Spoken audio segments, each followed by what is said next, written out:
Bonjour à tous, je suis ravie de vous retrouver avec une nouvelle vidéo après un temps d'absence. Alors je suis désolée pour les abonnés de cette chaîne puisqu'il n'y a pas eu de vidéo comme quoi je serais absente, etc. En fait à la base c'était pas prévu du tout. Mais je me suis mis en pause déterminée puisque je n'arrivais plus à tourner de vidéos, à écrire des articles, des chroniques. Mon esprit était ailleurs et pas du tout concentré sur le blog, les vidéos, etc. Donc plutôt que laisser le blog comme ça un peu à l'abandon sans que les gens sachent pourquoi, j'ai mis une petite pancarte sur le blog pour dire que j'étais en vacances pour une durée déterminée et que je serai de retour le 1er septembre. Alors nous sommes le 1er septembre, c'est le jour de la rentrée pour beaucoup d'entre vous, je pense. Alors j'espère que votre rentrée s'est très bien passée. Et pour ma part, c'est ma rentrée blogging, vlogging. Le blog reprend du service ainsi que la chaîne YouTube. Alors pour cette reprise, j'avais tout simplement envie de revenir avec un bilan de mes lectures estivales. Je pense que c'est une bonne entrée en matière pour remettre un peu les pieds à l'étrier, etc. Et donc du coup je vais effectuer un bilan de ces lectures, du moins bon au meilleur, même si faut pas prendre ces quelques mots au pied de la lettre parce qu'il n'y a pas de grosses déceptions dans ces lectures. Donc je vous laisse à la suite. Le maître mot de mes lectures estivales, c'était vraiment me faire plaisir, sans pression. Tant pis pour les partenariats en retard, etc. Ils allaient rester encore en retard. Je voulais vraiment ne me mettre aucune pression, lire pour le plaisir, sans contrainte. Et du coup, j'ai eu le loisir de piocher à droite et à gauche. Et puis un jour, voilà, j'avais envie de lire sur ma liseuse, puisque comme c'est un poids-plume dans le lit, c'est très agréable. Je peux rester emmitouflée sans avoir le poids du bouquin sur les mains, sur les bras. Alors j'ai cherché dans ma palle d'e-book. Et puis je suis tombée sur la couverture Au cœur du silence, qui est publiée chez Milady et que je trouve extrêmement jolie. Donc du coup, je ne sais pas si là comme ça donne quelque chose, mais je vais vous mettre la couverture en suivant.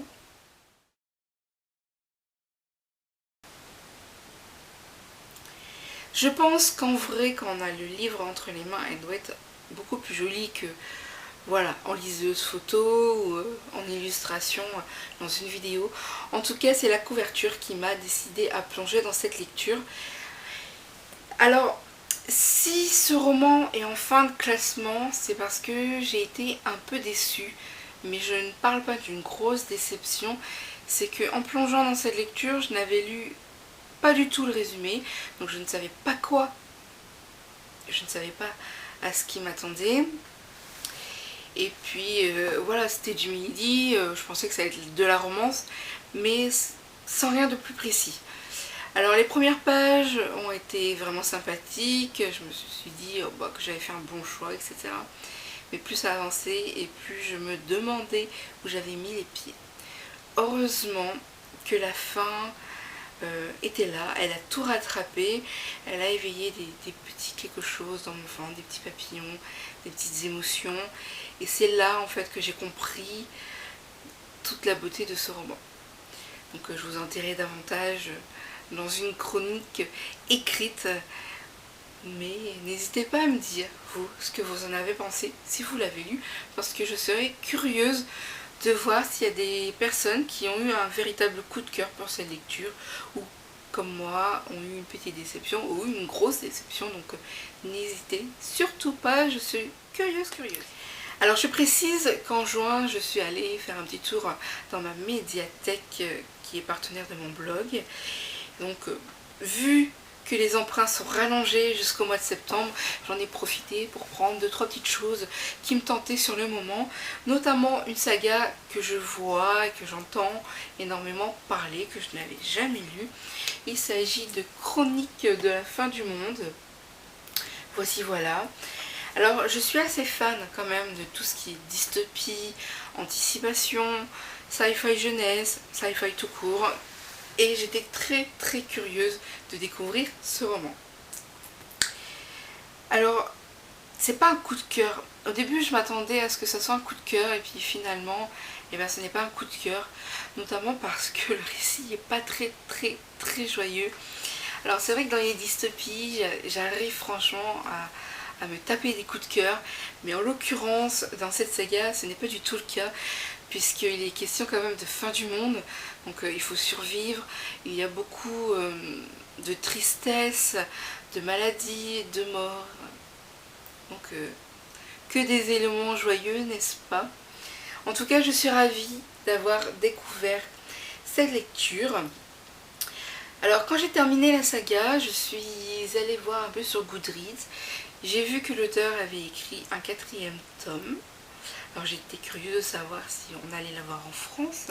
Donc les éditions Pocket Jeunesse m'ont répondu que non, qu'ils n'avaient pas acheté les droits de ce 4e roman parce qu'ils le trouvaient en dessous de la trilogie et que pour eux, Chronique de la fin du monde, c'est une trilogie et qu'il n'y a pas de 4e tome à leurs yeux. Néanmoins, je suis assez déçue de leur réponse parce que j'aurais bien lu ce 4e tome par curiosité. Parce que c'est vrai que quand j'apprécie quelque chose, j'aime bien aller jusqu'au bout. Alors même si la saga n'est pas un coup de cœur, j'ai apprécié ma lecture. C'est quand même des genres que j'aime beaucoup.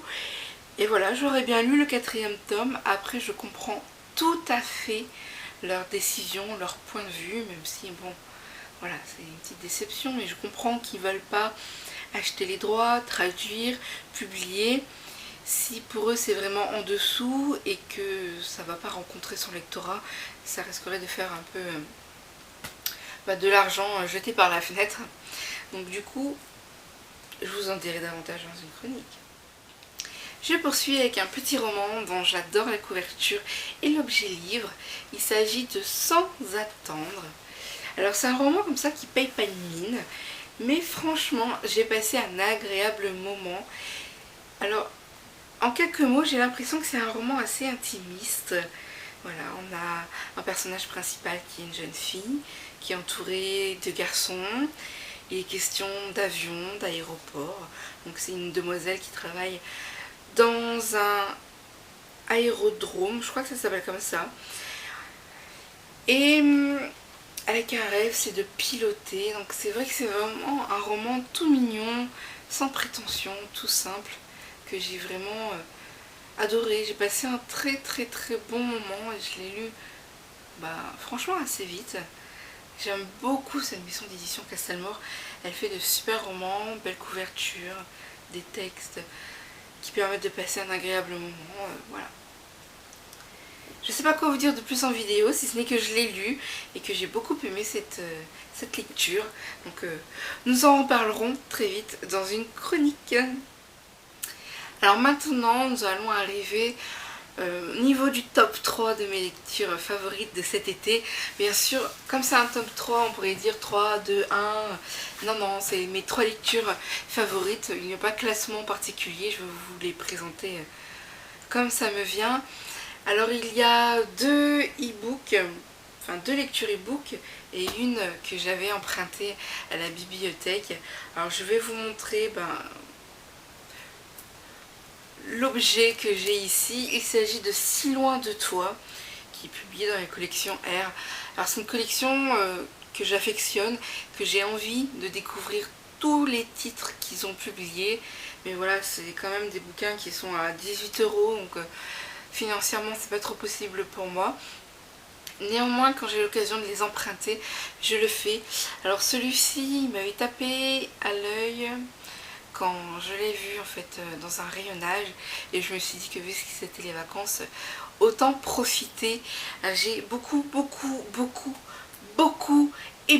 apprécié cette lecture. Je trouve que je sais pas comment vous expliquer parce que ça fait un moment que je l'ai lu donc, et que j'ai pas encore écrit la chronique. Toujours est-il que je trouve que le récit est très bien bâti et que le roman est très fort. Et il y a beaucoup d'amour dans cette lecture. J'ai vraiment adoré. J'ai l'impression que cette collection publie de romans de grande qualité. Et j'ai vraiment hâte de me pencher davantage sur le catalogue quand je serai un peu plus à jour dans mes partenariats, dans mes chroniques, etc. C'est un catalogue que je vais explorer plus en profondeur, notamment parce que cette lecture, je l'ai beaucoup appréciée. Et je vous en révélerai toutes les subtilités dans une chronique écrite, sans spoiler, c'est évident. Mais en tout cas, si vous l'avez lu, je serais curieuse de découvrir votre avis.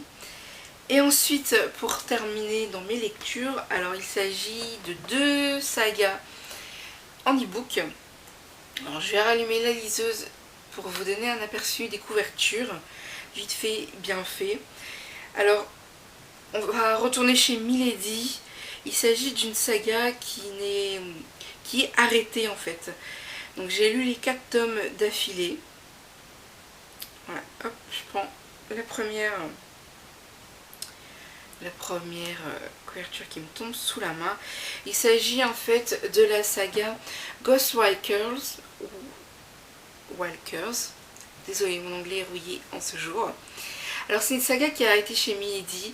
Néanmoins, quand j'ai choisi de lire, de me plonger en fait dans le tome 1, j'avais envie de romance, etc. Je ne savais pas trop à quoi m'attendre. Donc j'ai lu le tome 1, j'ai accroché, j'ai enchaîné avec le 2, avec le 3, avec le 4. Et voilà, j'ai apprécié, tout simplement. Je vais vous mettre en suivant les couvertures.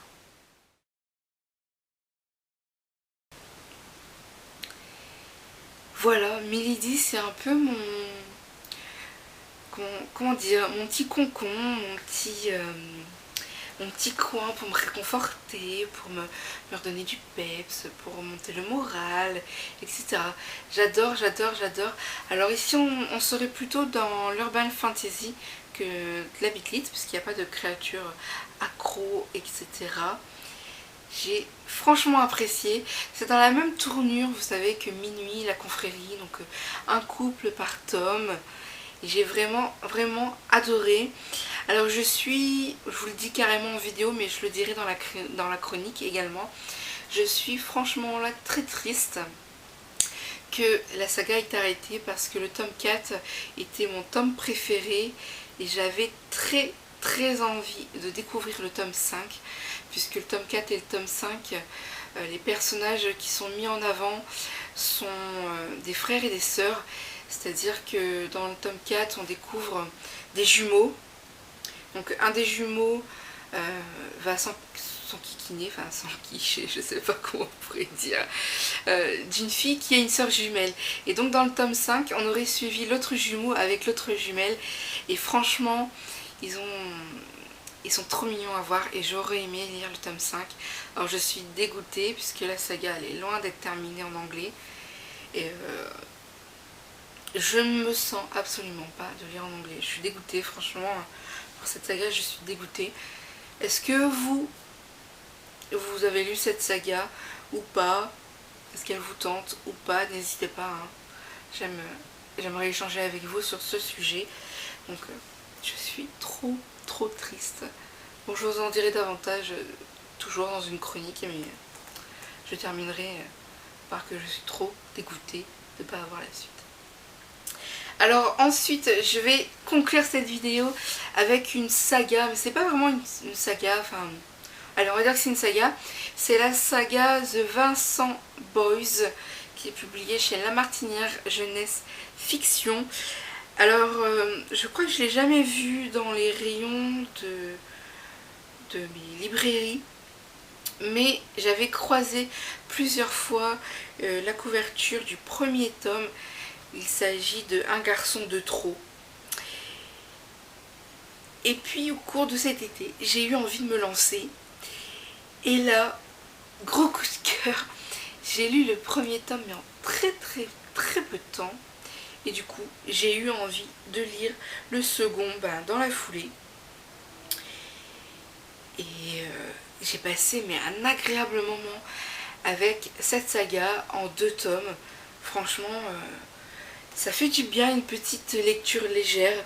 Donc je vais vous mettre en fait la couverture du tome 1 et du tome 2.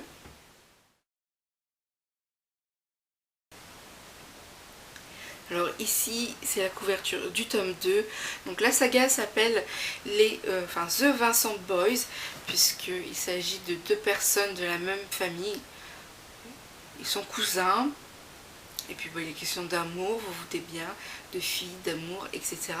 Donc le premier livre c'est Un garçon de trop et le second c'est Une fille cache l'autre. Et franchement, alors je sais pas si c'est dû à la liseuse ou quoi, mais sur la liseuse, le premier bouquin faisait 200 pages et le deuxième bouquin faisait une centaine de pages.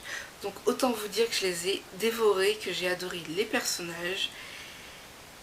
Et que là encore, il faudrait que je me penche davantage sur le catalogue de La Matinière Jeunesse. Parce que j'ai lu très peu de romans de cette maison d'édition. Et je pense que c'est un tort. Voilà. Donc au total, j'ai lu 12 romans. Beaucoup sur ma liseuse, je vous avoue. Parce que c'est agréable et que je l'apprécie. Ça va bientôt faire 2 ans que je l'ai et plus ça va et plus je suis attachée à cette petite chose. Donc voici pour mes lectures de cet été. J'espère que cette vidéo vous a plu. N'hésitez pas à interagir avec moi dans les commentaires sur les romans que vous avez lus, que vous n'avez pas lu, qui vous tentent et qui vous tentent pas tout simplement. Les commentaires sont ouverts pour partager, échanger, interagir entre nous. Je vous retrouve très vite avec de nouvelles vidéos. Ciao!